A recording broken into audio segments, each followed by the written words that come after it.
back to another day of Bible study as we continue on through Suit Up, where we are looking at the character and the competency that should be a mark of followers of Jesus Christ.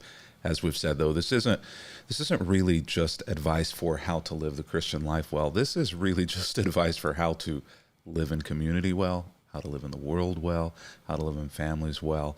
And the idea here is just like an athlete has to train, just like an athlete has to take on some things and let go of some things in order to become the best at what they do.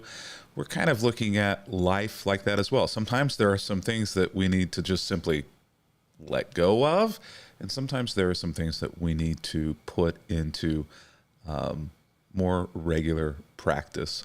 All of this brought to you courtesy of Christ's Table. So thankful for each and every one of you who support Christ's Table, who are a part of what we do. If you'd like to find out more about us, go ahead and hop on over at some point to www.christtable.today. A lot of things going on. We have book studies going on. We've got a box coming up in the mail again in a few weeks. We have some in-person gatherings. So when you get over to christtable.today, sign up for our email list there as well so that you'll know everything that's happening. Wherever you are, though, on your spiritual journey, whether you're a part of Christ's Table or a part of some other faith community, no faith community, doesn't matter. We're glad that you're still here, a part of this Bible study. Go.christtable.today/suitup. There's a PDF there where you can download each and every day's readings. This is the last reading for this week, but we've still got several other weeks to go. Would love to have you along for the journey, whether or not you watch these live. And for those of you who are watching it live, it's always good to have you here. And apparently Alexa thinks that I want to give her the forecast behind me. We're always glad whenever you show up here live to be with us. And whether you're live or by delay, it's always good to have you here and be a part and see your comments. Sometimes I get to the comments and the questions whenever I'm live, and sometimes I just get on a roll and don't see them up on my screen, and then I'll get around to them afterwards. But we're glad you're here either way. Well, why don't we dig in? Today we find ourselves in Galatians chapter 5, verses 24 through 26. Now, the last few days this week, we've been looking at the Apostle Paul, who has been writing to churches. We've kind of jumped into Paul's letter to churches to the church. He wrote at least a couple of letters to a church in the city of Corinth. He wrote a letter to the church in the city of Rome. And now today, we're jumping into a letter that he wrote to a church in the city of Galatia. Lots of Paul's writings. And I think probably why that is because Paul was something of an overseer for those churches. Whenever you start something new, for those of you who may have started a new community group, or maybe you started a new club in a school that you attended, many of you have been a part of upstart businesses as entrepreneurs. Whenever you start something new, there oftentimes are a lot of rough edges around that thing, and you have to be intentionally involved about ensuring that some of those rough edges get smoothed so that it can be the best club, it can be the best business, it can be the best organization that it can be, so that it will thrive. And so as Paul has planted these churches, one of his primary concerns is that some of the rough edges in these new faith communities, these new spiritual communities, will be addressed. And whenever you have people involved, there are always going to be some rough edges. And so a lot of what Paul writes is encouraging them how they can be better human beings, how they can be more Christ-like, and how they can navigate this world, their world, and us looking in over their shoulders, our world, best. Now, when we come to today's text, what we're going to see is that we're jumping into kind of a long thread of conversation from Paul. And today's reading comes to the very end of that. So if you want to jump in a little bit earlier to the reading before verse 24, I would encourage you to do that. What you're going to jump into is Paul having a discussion a little bit earlier in Galatians chapter 5 about vices and virtues. Now, the virtues side of it, some of you will be familiar with because it's a pretty famous text, Galatians chapter 5. We refer to those verses just previous to the ones that we're looking at today as the fruit of the Spirit: love, joy, peace, long-suffering, gentleness, goodness, peace. That list of things that come whenever we are in tune with God. Whenever we're in tune with God, we should be more virtuous, more loving, more peaceful, more humble, gentler, more patient. Now, before that list, Paul actually gives a fruit of evil, fruit of sin, fruit of life that is not in tune with God. And that list is it's filled with a whole bunch of bad fruit. Now, I want to caution a little bit, if you go back and look at that list, is depending on what translation you're using and depending on how you interpret those words, it's difficult. That's one of those passages, the bad fruit that Paul gives, because sometimes the translators and translations go too far in what they say. They paint too broad of a brush when Paul does not paint so broad of a brush. So I just want to give that caution. I don't want to say that anything that's said there is wrong, but when you translate something from one language into another, you have to make decisions, and sometimes it's not a one-for-one translation. But the important thing to know about this is that your life, my life, is going to produce something. We don't go through this world without having an effect on the world around us. We make an impact. The Bible oftentimes refers to that as bearing fruit. You're going to produce something. And is the fruit that you bear, that you give to the world, that you produce, is it something that's going to be healthy? Is it something that's going to be life-giving, that's going to help sustain other people in the world? It's going to bring them hope and nourishment? Or is the fruit that you're producing with your life, with my life, is it wormy? Is it nasty? Is it rotten? Is it poisonous? There's lots of fruit that's produced out there that is poisonous, that is dangerous to anyone who might consume that fruit. And you could probably think of a list of people who are on both sides of that, people who produce fruit that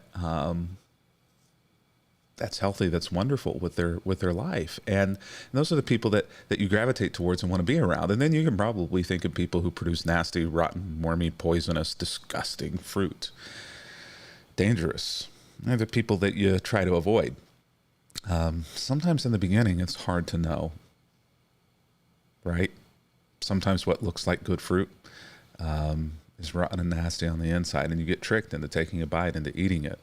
That's why so many relationships go sour, why so many friendships go south. It's why so many workplaces that once were places of hope and joy turn into an excruciating experience. Why sometimes someone who you gave yourself to relationally or professionally ends up becoming a manipulative, abusive environment, because looks can be deceiving. And so as we come into this passage, Paul has just essentially walked through some examples of what a vice, what bad fruit looks like, and what a virtue, good fruit, looks like. And he kind of summarizes this in verse 24 by saying, those who belong to Christ Jesus have nailed the passions and desires of their sinful nature to his cross and crucified them there. So he's obviously kind of hinting back to that idea that we can, with our life, produce things that are disgusting, that are harmful, not just to the world around us, but that are harmful to us as well. And Paul says, those who belong to Christ, y'all shouldn't be harming other people with your life. You shouldn't be producing fruit that is dangerous, that's disgusting. That's not who you are. Those things that drive that have been nailed to the cross and crucified there. You should have left those things behind. And when we read passions and desires, most of us, our first inclination is to think sexual sin, whatever that looks like. Our first thought is to go to that. Whenever it says you've nailed the passion and the desires of the sinful nature, we think steamy, saucy.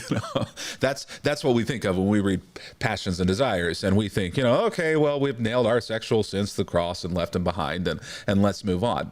But really, I think while that is and can be a part of what Paul's talking about here, I think that this is a little bit of a broader brush that Paul's painting here and saying that the passion and desires in your life that are bad, if you're a Christian, you really shouldn't be passionately pursuing those things or deeply desiring those things anymore. And that list could be much.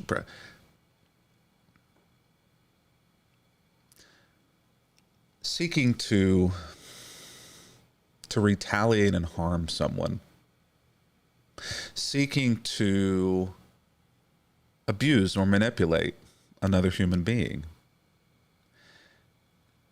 seeking to pursue that which is maybe unhealthy, money over love, a career over happiness. Things that for you are a passion that you pursue that leads to the destruction of yourself or others, or a deep desire that is counterproductive or that is dangerous to you or other people. It doesn't have to be sexual in nature. This is what Paul is talking about here. Things that draw you away from being a better human being, or said differently, things that draw you away from God or from Christ-likeness.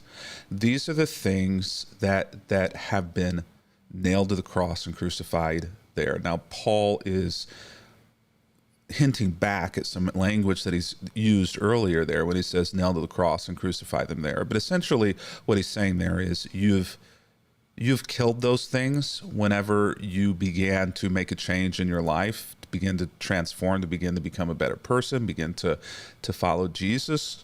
You have killed those things, and it's a little hard to see here, but in the original language, what Paul also is saying here is, and you must also continue to kill those things.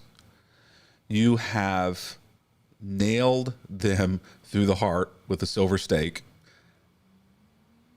but they are going to potentially continue to trip you up if you don't continue to make a decision to nail those passions and desires through the heart that are destructive, that are bad fruit for you, that lead you down a path of unhealthiness.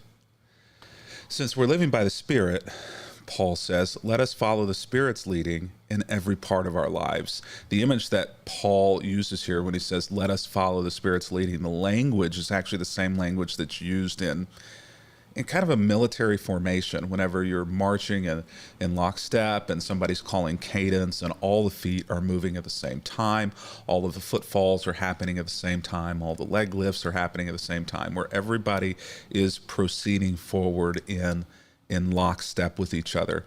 Now, that doesn't just happen in the military. That happens in many sports and team events as well. In relay races, when the baton is passed off, there has to be a cadence and there has to be a movement of running that happens at the same pace, and you're moving in lockstep with each other. This happens in dancing, Dancing is being in step with each other. And so this is the idea that Paul is saying here is, since we're living by the Spirit, let's follow the Spirit's leading in every part of our lives. And so this is hinting at, and it's not real easy to see in the English, but it is there. What Paul is saying here is that the ability to nail your passions and desires through the heart, to kill them regularly, happens when you are moving in step with the Spirit or with God and with those around you who are producing good fruit. This is the image. Since we're living by the Spirit, since we're living by God's rules, since we're living by rules that are the best rather than the worst, since we're living by virtue, we must continue each day to walk in step with God, the author of virtue, and with those around us who are producing good fruit as well. You aren't able to kill the passions and desires within you that are dangerous regularly without those two things, without investment in God and without a community, a healthy community around you. And we know that. We know that every time that we try to become a better person by going it alone, it doesn't work. We need community. We need people to hold us accountable. We need examples. We need people who are going to draw the best out of us, not draw the worst out of us. Which is why, and with this we'll close, in verse 26, Paul says, let us not become conceited or provoke one another or be jealous of one another, because oftentimes what happens when we live in community and whenever our life in community is open enough to be transparent about our passions and our desires is we begin to make it a competition. Who's at the front of the line? Who's at the back of the line? Who's doing it better? How do I compare? Well, I'm doing it better than her. I'm doing it better than him. My passions and desires, they're not nearly as rampant or not nearly as bad as that individual's. That's conceit. That's a vice. And that is a poison that's going to murder your ability to be healthy and to be whole. Don't provoke one another. Don't be jealous of each other. We need each other, but you also need to understand that you're on your journey and you maintain responsibility for your journey, and your happiness can never be bought through somebody else's journey. They're being better than you or being worse than you ultimately is not going to make you happy, healthy, or whole.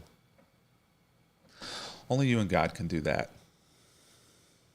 And so at the end of the day, that desire within you to be a better person, that's God-given. Don't subvert that. Put in the intentionality that it takes to regularly identify the things that you are passionate about and that you desire that may be counterproductive or destructive. Subvert those and elevate the passions and desires that are healthy in you, that are good.